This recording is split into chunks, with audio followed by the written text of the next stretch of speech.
আসসালামু আলাইকুম। সকলকে মোহাম্মদপুর জনতা উচ্চ বিদ্যালয়ে অনলাইন ক্লাসে স্বাগতম। করোনার এই ক্লান্তি লগ্নে সকলেই আল্লাহর অশেষ রহমতে ভালো আছো, ভালো থাকো এটি কামনা করি। তো ছাত্রছাত্রীরা, তোমরা যারা এই ক্লাসটি দেখতেছ বা যারা দেখবে, তোমরা জানো আমরা পূর্বেই আলোচনা করে আসছি বিভিন্ন সময় বিভিন্ন বিষয়ে। আজকে আমি আবার তোমাদের সামনে হাজির হয়েছি হিসাব বিজ্ঞানের দ্বিতীয় অধ্যায়ে লেনদেনের একটি প্রশ্ন নিয়ে। এর আগে আমরা লেনদেনের সৃজনশীল ৮ নিয়ে আলোচনা করছি। আজকে আমরা লেনদেনের সৃজনশীল ৫ নিয়ে আলোচনা করব। তোমরা যারা এই ক্লাসটি দেখো বা দেখবে, তারা পাঠ্যপুস্তক নিয়ে অঙ্কটি করার চেষ্টা করবে এবং আমি কি কি সলিউশন দিচ্ছি বা কিভাবে তোমাদেরকে যে নির্দেশনাগুলো দিব সেটা বুঝে শুনে তোমরা আবার অঙ্কটা নিজেরা প্র্যাকটিস করবে। তো চলো আমরা অঙ্কটি দেখে নিই।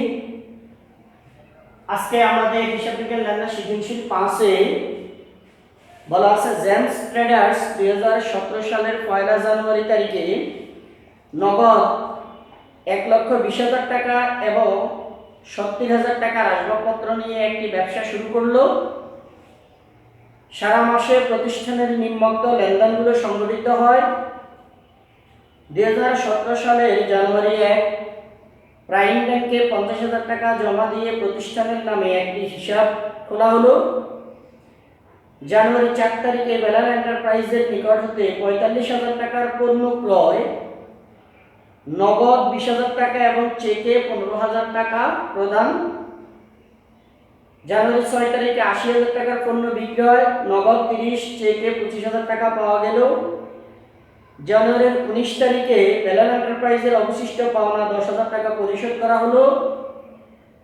জানুয়ারির 18 তারিখে মালিক নিজ প্রয়োজনে ব্যাংক থেকে উত্তোলন করলেন এবং জানুয়ারির 18 তারিখ উত্তোলন করলেন। 28 তারিখে বিজ্ঞাপন বাবদ খরচ প্রদান করলেন। এর আলোকে ক নম্বরে বলা আছে, জেমস ট্রেডার্সের প্রারম্ভিক মূলধনের পরিমাণ নির্ণয় করো। উপরোক্ত লেনদেনগুলোর মাধ্যমে প্রমাণ করতে হবে A = L + E, অর্থাৎ অ্যাসেট সমান লায়াবিলিটিস প্লাস ইকুইটি। জেমস ট্রেডার্সের মালিকানা সত্ত্বের পরিমাণ নির্ণয় করা। তো ছাত্রছাত্রীরা, আমরা প্রথম ক নম্বর নিয়ে আলোচনা করি। আমাদের ক নম্বরে বলা আছে, জেমস ট্রেডার্সের প্রারম্ভিক মূলধনের পরিমাণ নির্ণয় করা। আমরা সাধারণত জানি প্রারম্ভিক মূলধনটা কি। প্রারম্ভিক মূলধন হলো কোনো ব্যবসা প্রতিষ্ঠান শুরু করার লগ্নে প্রথমে, অর্থাৎ সেটা মাসের প্রথমে বা বছরের প্রথম মাসের প্রথম তারিখে ব্যবসা শুরু করা লগ্নে, অর্থাৎ ব্যবসা শুরু যখন করে তখন যে পরিমাণ অর্থ সম্পদ নিয়ে ব্যবসা শুরু করে সেটাই প্রারম্ভিক মূলধন। বছরের প্রথমে সে নগদ টাকা নিয়ে, আসবাবপত্র নিয়ে বা যন্ত্রপাতি অথবা দেনাদারের কাছ থেকে নিছে অথবা কারো কাছ থেকে ঋণ নিছে, এই যে টাকাগুলো নিয়ে সে ব্যবসাটা আরম্ভ করবে ওটাই প্রারম্ভিক মূলধন। এই অঙ্কটার আলোকে আমাদের বলা আছে যে প্রারম্ভিক মূলধন, তাহলে বলা আছে যে জানুয়ারি মাসে সে নগদ 1,20,000 এবং 70,000 টাকার আসবাবপত্র নিয়ে সে ব্যবসা শুরু করলো। তাহলে আমরা বুঝবো যে নগদে যে টাকাটা নিছে এবং 70,000 টাকার যে আসবাবপত্র নিয়ে ব্যবসা শুরু করছে ওটাই তার প্রারম্ভিক মূলধন। তো আমরা ক নম্বরে করব যে প্রারম্ভিক মূলধনের পরিমাণ নির্ণয়।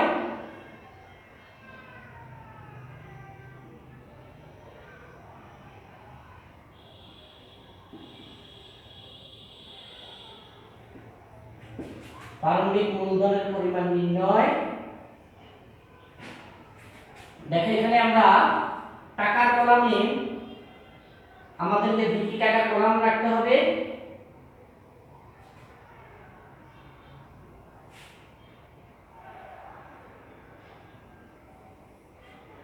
আমরা দুইটি টাকার কলাম এখানে রাখছি, তাহলে আমরা এখানে লিখতে পারি, তোমরা জানো তারিখ, বিবরণ, টাকা, টাকা। তাহলে জানুয়ারির 1 তারিখে সে কি করছে, যে নগদ এবং আসবাবপত্র এই দুইটা জিনিস নিয়ে ব্যবসা শুরু করছে। তাহলে নগদ নিছে 1,20,000, আসবাবপত্র 70, দুইটা টাকা মিলে হলো 1,90,000।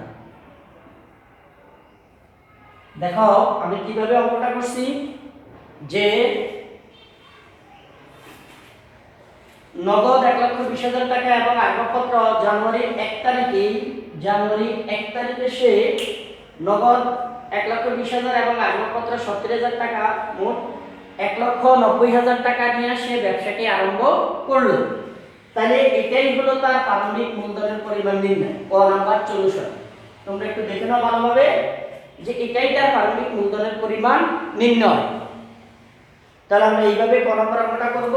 এবং তোমরা যে ধরনের অঙ্কতে এই ধরনের কোন অঙ্ক দেখো যে প্রারম্ভিক মূলধনের পরিমাণ, অর্থাৎ তখন যে যে সম্পদ বা নগদ তরল সম্পদ, স্থায়ী সম্পদ নিয়ে সে ব্যবসা আরম্ভ করবে, ওটাই যোগ করলে প্রারম্ভিক মূলধনের পরিমাণ নির্ণয় হবে। কিছু কিছু ক্ষেত্রে পাওনাদার বা ঋণ নিয়ে যদি ব্যবসা আরম্ভ করে বা ব্যাংক থেকে ঋণ নিয়ে আরম্ভ করে, তাহলে ওই ক্ষেত্রে আমাদেরকে মনে রাখতে হবে আমরা দুইটা সিস্টেমে ওটা করতে পারি। একটা সিস্টেম হলো ব্যাংক থেকে যদি ঋণ নিয়ে ব্যবসা প্রথমেই যদি ব্যবসা আরম্ভ করে, তাহলে ব্যাংক ঋণের টাকাটা আমরা এক সিস্টেমে নগদের সাথে যোগ করে পরবর্তীতে আবার বিয়োগ করে দেখাইতে হবে। অথবা অন্য সিস্টেমে আমরা এই টাকাটাকে নগদের সাথে যোগ না করে সরাসরি অন্যান্য সম্পদগুলো যোগ করে দেখা দিলেই হবে। এই সিস্টেমে আমি পরবর্তীতে তোমাদেরকে আরো একটি অঙ্ক সলিউশন করাবো। তো আজকে এটা তোমরা দেখে নাও। এখন আমরা খ নাম্বার করব, খ নাম্বারের সলিউশনটি করব। লক্ষ্য করো, খ নাম্বারে বলা আছে যে প্রমাণ করতে হবে যে a = l + e, অর্থাৎ আমাদেরকে a = l + e প্রমাণ করতে হবে।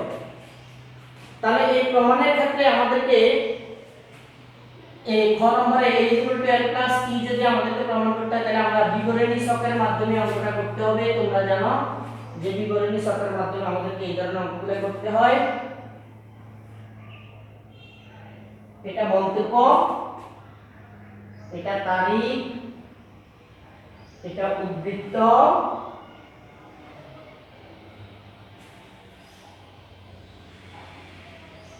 তারপরে হলো আমাদের আমরা যে গঠনগুলো করি। দেখো এই পাশে আমি তোমাদেরকে বলে দিছি, একটা হলো মালিকানা মূলধন, আর একটা হলো পাওনাদার বা ঋণ। আমি ওই দিন তোমাদেরকে বলে দিছি যে মালিকানা সত্ত্ব, পাওনাদার বা ঋণ। আর এই পাশে ঘরটি হবে আমাদের একটা সমানের ঘর থাকবে, আর এই পাশে সমানের ঘর থাকবে, আর এই দিকে আমাদের সম্পদ অনুযায়ী কি কি লিখতে হয়। তাহলে এটা হলো এ বা সম্পদ সমান l + e, অর্থাৎ e হলো মালিকানা সত্ত্ব, হলো এটা,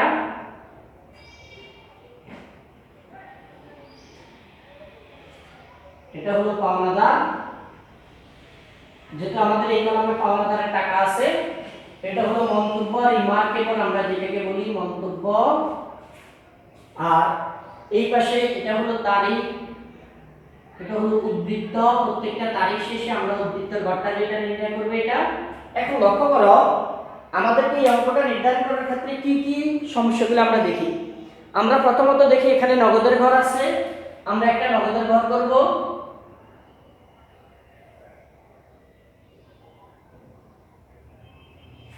তারপরে লক্ষ্য করি আমরা এখানে ব্যাংকের ঘর আছে, আসবাবপত্রের ঘর আছে, প্রথম তারিখের আসবাবপত্রের ঘর করব।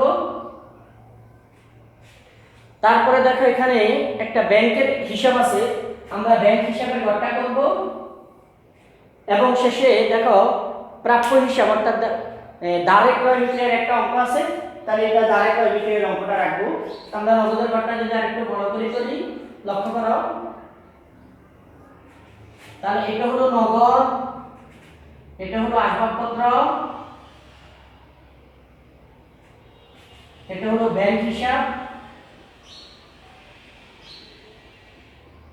এটা হলো প্রাপ্য হিসাব।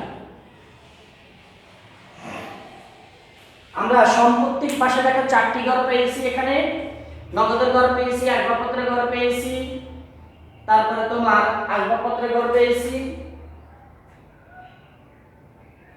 তারপরে তোমার ব্যাংক হিসাবের ঘর পেয়েছি, প্রাপ্য হিসাবের ঘর পেয়েছি, এবং ওইদিকে আমরা পাওনাদারের ঘর পেলাম, মালিকানা সত্ত্বের ঘর পেলাম, মন্তব্যের ঘর পেলাম। তাহলে এখন লক্ষ্য করো, আমাদেরকে প্রথমত প্রথম তারিখ জানুয়ারির 1 তারিখ আমরা যেটা প্রারম্ভিক মূলধন হিসেবে পাইছি নগদে 1,20,000, আসবাবপত্র 70, এই টাকাটা আমরা মূলধন হিসেবে 1,90,000 টাকা পেলাম। এটা হলো মূলধন স্বরূপ আনায়ন, মূলধন আনায়ন। লক্ষ্য করে এটা 1 তারিখে, এটার একই তারিখে আমাদের আরেকটি লেনদেন আছে জানুয়ারির 1 তারিখে, আরেকটি লেনদেন আছে দেখো, সেটা হলো যে প্রাইম ব্যাংকে 50,000 টাকা জমা দিয়ে প্রতিষ্ঠানের নামে একটি হিসাব খোলা হলো। আমরা যদি এই ধরনের লেনদেন করি তাহলে ব্যাংকে টাকা জমা দিলে ব্যাংক হিসাব বৃদ্ধি পাবে, তাহলে ব্যাংক হিসাব হবে ডেবিট এবং নগদ টাকা হ্রাস পাবে, নগদ হিসাব হবে ক্রেডিট। এক্ষেত্রে লক্ষ্য করো নগদ থেকে টাকাটা হ্রাস পাবে, তার মানে এই টাকাটা আমার নগদের ঘর থেকে বাদ দিতে হবে 50,000 টাকা। এই টাকাটা আমার পরবর্তী কোন হিসাবে বৃদ্ধি পাবে? ব্যাংক হিসাবে আমার বাড়বে 50,000 টাকা। তাহলে দেখো একটি সম্পদ কমছে, পাশাপাশি আরেকটি সম্পদ বৃদ্ধি পেয়েছে। তাহলে 1 তারিখ শেষে আমার ব্যালেন্সের পরিমাণ দাঁড়াচ্ছে কত?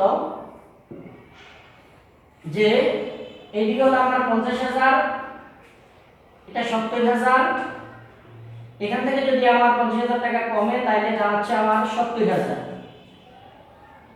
এটা হলো আমার উদ্বৃত্ত, অর্থাৎ 1 তারিখ শেষে আমার উদ্বৃত্তের পরিমাণ। এবার আমরা লক্ষ্য করি 4 তারিখ জানুয়ারি 4 তারিখে বলা আছে বেলার এন্টারপ্রাইজের নিকট হতে 45,000 টাকার পণ্য ক্রয়, নগদ 20,000, চেকে 15,000। আমরা সাধারণত জানি যে ক্রয় হিসাব ডেবিট হয়, আমরা পণ্য ক্রয় করছি ব্যয় হিসাব, পণ্য ক্রয়টা হলো ব্যয় হিসাব, ব্যয় সাধারণত সবসময় বৃদ্ধি পেলে ডেবিট, সেক্ষেত্রে ক্রয় হিসাব ডেবিট, এবং এই ক্রয় করার কারণে আমার নগদ টাকা হ্রাস, তাহলে নগদান হিসাব ক্রেডিট। আরেকটা হিসাব এখানে আছে ব্যাংক হিসাব, তাকে দুইভাবে টাকা প্রদান করছে, একটা হলো নগদে আর একটা হলো ব্যাংক চেকে। তাহলে চেকে যখন প্রদান করব বর্তমানে তাহলে ব্যাংক হিসাব আবার ক্রেডিট। এখন আমাদেরকে লক্ষ্য রাখতে হবে যে নগদে যে টাকাটা আমি টোটাল 45,000 টাকার পণ্য ক্রয় করছি, আমি হিসাবটা এখানে করে দেখাচ্ছি, তোমরা দেখো। আমি নগদে প্রদান করলাম 20, চেকে 15, নগদে প্রদান করলাম 20 এবং চেকে 15। এখন এক্ষেত্রে লক্ষ্য করো এখানে আমার 35,000 টাকা হচ্ছে, আরো 10,000 টাকা হিসাব আমরা অমিল পাচ্ছি, তাহলে ওই 10,000 টাকা কি এখনো প্রদান করা হয়নি, তার মানে আমি পরবর্তীতে আমাকে প্রদান করতে হবে। তাহলে এটা পাওনা যায় যে আমার কাছে এখনো টাকাটা আমি পাওনাদার আমার কাছে পাবে, এক্ষেত্রে পাওনাদার হিসাব ক্রেডিটে আমাকে 10,000 টাকা লিপিবদ্ধ করতে হবে। তাইলে লক্ষ্য করো এই লেনদেনটি আমরা এই 3টা হিসাব ক্রেডিট দিকে পাচ্ছি, অর্থাৎ 3টা হিসাব হ্রাস দিকে পাচ্ছি, একটা হিসাব ব্যয়। তাহলে এক্ষেত্রে আমাদের টোটাল ব্যয় হলো কত? 45,000 টাকা। তাহলে আমার ব্যয়টাকে লিখতে হবে, এখানে আমাকে লিখতে হবে 45,000 টাকা, আগের 1,90,000 টাকা। এই 45,000 টাকা হলো আমার ব্যয় হিসাব। এবং এই 45,000 টাকার মধ্যে দেখো নগদে কমছে 20,000, আমাকে নগদের ঘর থেকে বাদ দিতে হবে 20,000 টাকা। আমার ব্যাংকে কমছে 15,000, আমাকে ব্যাংকের ঘর থেকে বাদ দিতে হবে 15,000 টাকা। লক্ষ্য করো তাহলে বাকিটা কোথায় পেলাম আমরা? যে এখানে নগদের হিসাব আমরা লিখলাম নগদে 20,000, ব্যাংকে 15,000, বাকি টাকাটা আমরা কই পাবো? পাওনাদার। তাহলে আমাদেরকে পাওনাদারের ঘরে লিখতে হবে 10,000। এখন লক্ষ্য করো দেখো আমার এই ব্যয় হিসাব যখন হবে এই ব্যয়টা আমার এখানে হ্রাস। এখন দেখো উভয় হিসাবটা সম্পত্তি পাশে যদি আমার 20,000 টাকা 35,000 টাকা কমে, এইদিকে দেখো আমার টোটাল 45,000 টাকা কমছে, আর 10,000 টাকা এইদিকে বেশি কমছে। ওই বেশির কারণে পরবর্তীতে পাওনাদারের পরিমাণ আবার বৃদ্ধি পাইছে। পাওনাদারের পরিমাণ বৃদ্ধির কারণে আমার উভয় পাশে টাকার পরিমাণ এই তারিখ শেষে সমান হবে। তাহলে এখানে আমার টোটাল ওই এইদিকে ব্যালেন্স আমার দাঁড়াচ্ছে 1,45,000, এখানে 10,000, এই ঘরে আমার ব্যালেন্স দাঁড়াচ্ছে 35,000, এখানে দাঁড়াচ্ছে 70,000, এখানে দাঁড়াচ্ছে 50,000। তাহলে 4 তারিখ শেষে আমার উদ্বৃত্তের পরিমাণ এটা হলো। পরবর্তীতে 6 তারিখে বলা আছে 80,000 টাকার পণ্য ক্রয় বিক্রয়। আমরা এটাকে আমরা এই লেনদেনের ক্ষেত্রে আমরা এইভাবে চিন্তা করতে হবে। আমরা বুঝি যে বিক্রয়টা সবসময় ক্রেডিট হয় যখন আয়ের পরিমাণ বাড়ে, বিক্রয় ক্রেডিট আমি লিখলাম। এখন দেখো এই বিক্রয়ের ফলে আমাকে কি কি করতে হয়েছে। বিক্রয় করার কারণে আমি 30,000 টাকা নগদে পেয়েছি, 20,000 25,000 টাকার চেক পাইছি। তাহলে 30,000 নগদে পাইলাম, 25,000 টাকার চেক পাইলাম, বাকি টাকা কই? তাহলে আমাকে লিখতে হবে নগদে আমি প্রাপ্তি হলাম নগদান হিসাব, ব্যাংক হিসাব। তাহলে এখানে আমার টোটাল টাকা 80। লক্ষ্য করো ক্রেডিট দিকে, ডেবিট দিকে আমি চেকে নগদে পাইলাম 30 আর চেকে পাইলাম 25। এখন এখানে লক্ষ্য করো, তাহলে আমার এখানে হলো 55, আমার বাকি টাকাটা কই? আরো 25,000 টাকা। ওই বাকি টাকাটা হলো প্রাপ্য হিসাব, আমি পরবর্তীতে পাবো প্রাপ্য হিসাব বা দেনাদার হিসাব আমরা লিখতে পারি এটাকে। তাহলে দেখো উভয় দিকে এখন আমার টাকা অঙ্কের পরিমাণ সমান হয়েছে। ক্রেডিট দিকেও 80, এই দিকেও আমার 80,000 টাকা হয়েছে। তাহলে ডেবিট দিকে এখানে তিনটে হিসাব প্রভাবিত হবে। ডেবিট দিকে প্রভাবিত হবে তিনটি হিসাব। লক্ষ্য করো ক্রেডিট দিকে প্রভাবিত হবে একটি হিসাব। এক্ষেত্রে যেহেতু বিক্রয়টা আমার মালিকানা সত্ত্বের ভিতরে অন্তর্ভুক্ত, তাহলে আমি আয়ের কাজ ওখানে মালিকানা সত্ত্বের মধ্যে আমি 80,000 টাকা লিখতে পারি। এই 80,000 টাকা হলো আমার আয়, অথবা এটাকে ব্যয় বা ক্রয় করতে পারি, এটা বিক্রয়। এখন লক্ষ্য করো এখানে যেহেতু 80,000 টাকা বৃদ্ধি পেয়েছে, ঠিক সমপরিমাণ টাকা এই দিকেও বাড়বে। তাহলে এই ক্ষেত্রে জানুয়ারি 6 তারিখে আমার এখানে নগদ টাকা বাড়তেছে 30। দেখো নগদ টাকা বৃদ্ধি পেয়েছে 30, ব্যাংক হিসাব বাড়বে 25, প্রাপ্য হিসাবের ঘরে বসবে 25। আমার এই দিকেও সমপরিমাণ 80,000 টাকা হয়েছে। এই তারিখ শেষে আমাদের ব্যালেন্সের পরিমাণ এখানে 10, এখানে আমার 2 লক্ষ,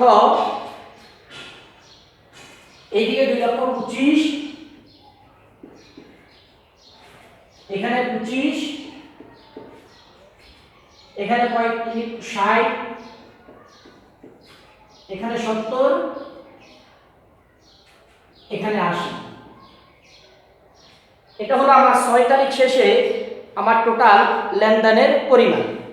এবার দেখো 9 তারিখে বেলাল এন্টারপ্রাইজের অবশিষ্ট 10,000 টাকা পরিশোধ করা হলো। অর্থাৎ আমি যে 7 তারিখে যে টাকা ক্রয় করছি 10,000 টাকা পাওনাদার ছিল, ওই 10,000 টাকা 9 তারিখে এসে পরিশোধ হয়েছে। তাহলে লক্ষ্য করো 9 তারিখে যদি টাকাটা পরিশোধ হয়, তাহলে আমার ওখানে পাওনাদারটা ছিল ক্রেডিট, এখন পাওনাদারের পরিমাণ কমে যাবে। আর যখন পাওনাদারের পরিমাণ অর্থাৎ দায় হিসাব যখন হ্রাস পায় তখন ডেবিট হয়, আমরা এটা জানি সমীকরণের আলোকে। তাহলে এক্ষেত্রে আমার নগদ টাকাও হ্রাস পাবে, নগদান হিসাব নগদ টাকা আমার হ্রাস পাবে। তাহলে নিয়ম অনুযায়ী আমাকে নগদের ঘর থেকে 10,000 টাকা বাদ দিতে হবে।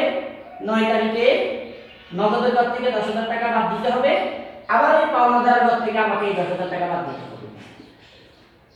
তাহলে দেখো 9 তারিখ শেষে আমার হিসাব হলো এখানে 2,25,000, এখানে 10 চলে গেছে, এখানে 25,000 ব্যালেন্স, এখানে 60, এখানে 70 এবং এখানেও 70। 9 তারিখের শেষে ওই যে আমার 9 তারিখ আগের 4 তারিখের লেনদেনের টাকাটা পরিশোধ করার কারণে নগদ এবং পাওনাদারের পরিমাণ উভয় হ্রাস পেয়েছে।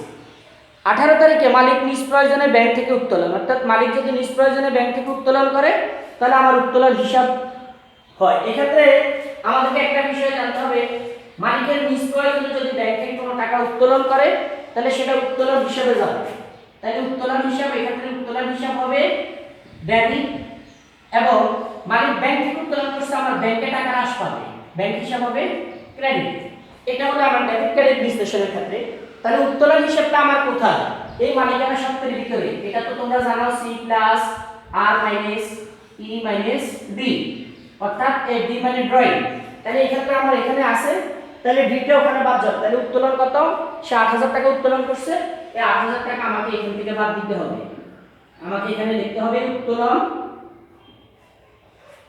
আর উত্তোলন করার কারণে কোথায় কমছে টাকাটা? ব্যাংকে। তাহলে আমাকে ব্যাংক হিসাবের ঘরে 8000 টাকা বাদ দিতে হবে। আমরা উভয় পাশ 9 তারিখের শেষে আমাদের ব্যালেন্সের পরিমাণ দাঁড়াচ্ছে, এখানে যদি আমি 8000 টাকা বাদ দিই তাহলে 1,17,000, 2,17,000, এখানে টাকা নাই, এখানে 25, এখানে 8 বাদ দিলে 52, এখানে 70, এখানে 70। এবার দেখো এটা 18 তারিখ, এই তারিখ 18, তার পরবর্তীতে দেখো 28 তারিখে বলা আছে যে বিজ্ঞাপন খরচ বাবদ 8000 টাকা প্রদান। খরচ, বিজ্ঞাপন খরচ কারণে আমরা জানি সাধারণত বিজ্ঞাপন করার কারণে আমি খরচ করছি, খরচ করার কারণে আমার তরল সম্পদ মানে নগদ টাকা হ্রাস পায়। যখন নগদ টাকা হ্রাস পায় তখন নগদ, যখন সম্পদ হ্রাস পায় তখন সম্পদ কি হয়? ক্রেডিট হয়। এখন বিজ্ঞাপনটা খরচ, খরচ যখন বৃদ্ধি পায় তখন ডেবিট হয়। এক্ষেত্রে আমাকে লিখতে হবে বিজ্ঞাপন, বিজ্ঞাপনটা যদি আমি ডেবিট চিন্তা করি এবং নগদ, নগদ ক্রেডিট চিন্তা করি, তার মানে আমাকে বিজ্ঞাপনের সাথে অর্থাৎ খরচের এন্ট্রিতে যোগ হবে। খরচটা কোথায় আছে? অবশ্যই মালিকানা সত্ত্বের ঘরের ভিতরে দেখো ই মানে এক্সপেন্সেস, এক্সপেন্সেস মানে খরচ। তাহলে আমাকে এই টাকাটা ওখান থেকে কি করতে হবে? বাদ দিতে হবে। 8000 টাকা এখানে আমাকে বাদ দিতে হবে। আমরা এখানে লিখলাম বিজ্ঞাপন, এখানে আমাকে বিজ্ঞাপন লিখলাম, আমি 8000 টাকা ওখান থেকে বাদ দিছি। তারপরে আর কোথা থেকে বাদ দিতে হবে? নগদের ঘর থেকে আমাকে 8000 টাকা বাদ দিতে হবে। দেখো 28 তারিখ শেষে আমার ব্যালেন্সের পরিমাণ কি দাঁড়াচ্ছে? তাহলে এখানে আমার দাঁড়াচ্ছে 2,09,000, এখানে দাঁড়াচ্ছে 25, এখানে 52, এখানে 70, এখানে 62। এখন লক্ষ্য করো যে এই তারিখ শেষে লক্ষ্য করো আমরা আমাদের আর কোনো লেনদেন নাই। তাহলে এই তারিখ শেষে আমরা কি পাচ্ছি? আমাদের উভয় পাশে যদি চিন্তা করি তাহলে এইদিকে আমার টোটাল দাঁড়াচ্ছে 2,09,000, আর এইদিকে আমার টোটাল দাঁড়াচ্ছে 2,09,000। যেহেতু এখানে আর কোনো টাকা নাই, তোমরা উভয় পাশ যদি বের করে দেখো এটা ঠিক উভয় পাশে সমস্ত একই টাকা হয়। তাহলে আমাদেরকে বলছি কি প্রমাণ করতে হবে যে a = l + e। তাহলে আমরা সুতরাং লিখতে পারি, সুতরাং 2,09,000 সমান 2,09,000, অর্থাৎ a সমান l + e প্রমাণিত। তো ছাত্রছাত্রীরা তোমরা এই অঙ্কটি সলিউশন একটু দেখে নাও, আমরা কিভাবে অঙ্কটা সলিউশন করছি। এর আলোকেই তোমরা পরবর্তী অঙ্কগুলো প্র্যাকটিস করতে পারবে। যদি এখানে কোনো তোমাদের সমস্যা হয়, বুঝতে অসুবিধা হয়, কমেন্ট বক্সে কমেন্ট করবে বা জানাবে, তাহলে আমরা তোমাদের এই সমস্যাগুলো সমাধান করে আবার দিব। তো অঙ্ক সলিউশনটা একটু দেখে নাও, পরবর্তীতে আমরা গ নম্বর অঙ্কটা সলিউশন করব।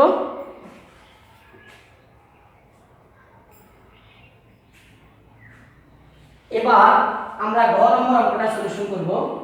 গ নম্বরের আলোকে আমি তোমাদেরকে বোঝার জন্য ছোট্ট একটি কৌশল দেখিয়ে দিচ্ছি, তোমরা দেখে নাও।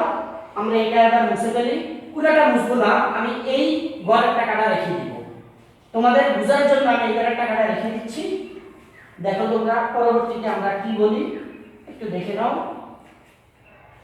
গ নম্বর আমাদেরকে বলা আছে যে মালিকানা সত্ত্বের পরিমাণ। তাহলে আমরা জানি মালিকানা সত্ত্ব মানে কি? ই সমান সি প্লাস আর মাইনাস ই মাইনাস বি, এটা মালিকানা সত্ত্বের হিসাব। অর্থাৎ মালিকানা সত্ত্বের ভিতরে এই চারটা জিনিস লিপিবদ্ধ, অর্থাৎ মূলধন যোগ আয় যোগ বিয়োগ ব্যয় উত্তোলন, এটা আমরা সমীকরণের আগে বুঝে আসছি। এখন আমরা যেহেতু খ নম্বর অঙ্কটার মধ্যে মালিকানা সত্ত্বের হিসাবটা পেয়েছি, দেখো এখান থেকেই আমি সহজভাবে আমার অঙ্কটা দাঁড় করাতে পারি। এখানে আর আমাকে কষ্ট করতে হয় না, খাতাও দেখতে হবে না। তোমরা একটু কৌশল করে যদি পারো এইভাবে করার জন্য, তাহলে আমরা এখানে ঠিক আগের নিয়মে কয়েকটা কলাম দিয়ে ঘর করি, যে টাকা, টাকা, তারিখ। আমরা কয়েকটা কলাম দিয়ে যদি ঘর করি, তাহলে এটা হলো তারিখ, বিবরণ, টাকা, টাকা। দেখো আমরা যদি এটা মালিকানা সত্ত্বের পরিমাণ আমরা 2,09,000 এইদিকে আমরা পাইছি, তাহলে দেখো প্রথম আমাদের 1 তারিখে, জানুয়ারির 1 তারিখে আমরা কি পাইলাম, যে আসবাবপত্র এবং মূলধন স্বরূপ ব্যবসায় আনয়ন করছে। তাহলে এই ক্ষেত্রে আমাদের ওই যে মূলধন, তাহলে মূলধন স্বরূপ আনয়ন করছে কত টাকা, মূলধন স্বরূপ আনয়ন কত টাকা করছে, এখানে 1,90,000 টাকা। আমরা এখানে যেটা পাইলাম এই 1,90,000 টাকা মূলধন স্বরূপ আনয়ন করছে। তারপরে আবার দেখো 4 তারিখে অর্থাৎ ব্যয় করছে, 4 তারিখে কি করছে, ক্রয় করছে। তাহলে আমরা জানুয়ারি 4 তারিখে লিখতে পারি ক্রয় হিসাব। ক্রয়ের মধ্যে কত টাকা আছে, 45,000 টাকা। এই 45,000 টাকা আমাদেরকে এখানে বাদ দিয়ে দিতে হবে। লক্ষ্য করে এই 45,000 টাকা বাদ দিয়ে দিছি। 45,000 টাকা বাদ দেওয়ার পরে আমার দাঁড়াচ্ছে কত, 1,45,000 টাকা। আবার আমাদের পরবর্তীতে আবার বিক্রয় করছে, অর্থাৎ আয় করছে 6 তারিখে বিক্রয় করছে 80,000 টাকা। দেখো এখানে 80,000 টাকা আমরা যোগ করছি, তাহলে দাঁড়াচ্ছে 2,25,000 টাকা। আবার তোমার 18 তারিখে উত্তোলন করছে, 18 তারিখে উত্তোলন করা হলো কত, 8,000 টাকা। আমরা এই 8,000 টাকা বাদ দিই, আমাদের দাঁড়াচ্ছে 2,17,000 টাকা। আবার 28 তারিখে বিজ্ঞাপন করছে 8,000 টাকা। এই 8,000 টাকা আমরা ওখানে বাদ আছে, দেখো এই দুইটা খরচ আমার এখানে বাদ, তাহলে টোটাল দাঁড়াচ্ছে কত, 2,09,000। এই 2,09,000 টাকা আমার মালিকানা সত্ত্ব। তাহলে দেখো গ নম্বর অঙ্কটা আমরা কিন্তু একটু বুদ্ধি করলে খ নম্বরের মধ্যে ফলাফলটা পেয়ে যাই সহজ করে। তো এইভাবে হলো, অর্থাৎ এখানে দেখো আমার মূলধনের সাথে আয় যোগ, দেখো মূলধন থেকে আয় যোগ, এই দেখো আয় আমার বিক্রয়টা আয়, আর যেটা আমরা এখানে লিখে দিয়েছি বিক্রয় বাবদ 80,000 টাকা যোগ হয়েছে। আবার ব্যয় বিয়োগ, এই দেখো ক্রয় করাতে ব্যয় হয়েছে, উত্তোলনে টাকার পরিমাণ, উত্তোলন আবার বিয়োগ, উত্তোলনের পরিমাণ কমছে। আবার বিজ্ঞাপন খরচ, এটাও ব্যয়ের পরিমাণ হ্রাস পেয়েছে। তাহলে আমরা যোগ বিয়োগ ধারাবাহিক প্রক্রিয়া, অর্থাৎ আমরা তারিখের ধারাবাহিক অনুযায়ী করছি। যদি আমরা এখানে তারিখের ধারাবাহিক অনুযায়ী না করতাম, তাহলে আগে আয় যোগ করে তারপর ব্যয়গুলো বাদ দিতে পারতাম, কিন্তু সেটা না করে আমি তোমাদেরকে ওই যে ঘ নম্বরে বিবরণী ছকের মাধ্যমে তারিখের ধারাবাহিক অনুযায়ী যোগ বিয়োগ বাদ দিয়ে দেখাই দিচ্ছি। ঠিক এখানেও তারিখের ধারাবাহিক অনুযায়ী যোগ বিয়োগ বাদ দিয়ে আমি তোমাদেরকে মালিকানা সত্ত্বের পরিমাণটা দেখিয়ে দিয়েছি। তো ছাত্রছাত্রীরা তোমরা এই অঙ্কটি একটু ভালোভাবে দেখবে, এবং কোনো যদি কিছু তোমাদের সমস্যা পড়ো তাহলে অবশ্যই আমাদের সাথে যোগাযোগ করবে, জানাবে। আমরা লেনদেনের এই চ্যাপ্টার থেকে 2টি সৃজনশীল করছি। পরবর্তীতে আমরা আরেকটি অধ্যায় নিয়ে সামনের ক্লাসে আশা রাখি আবার উপস্থিত হব। সে অনুযায়ী তোমরা সকলে ভালো থাকো, সুস্থ থাকো, এবং স্কুলে মোহাম্মদপুর জনতা উচ্চ বিদ্যালয় ইউটিউব চ্যানেলটি সাবস্ক্রাইব করে প্রত্যেক শিক্ষকের অনলাইন ক্লাসগুলো দেখো, বাড়িতে থাকো।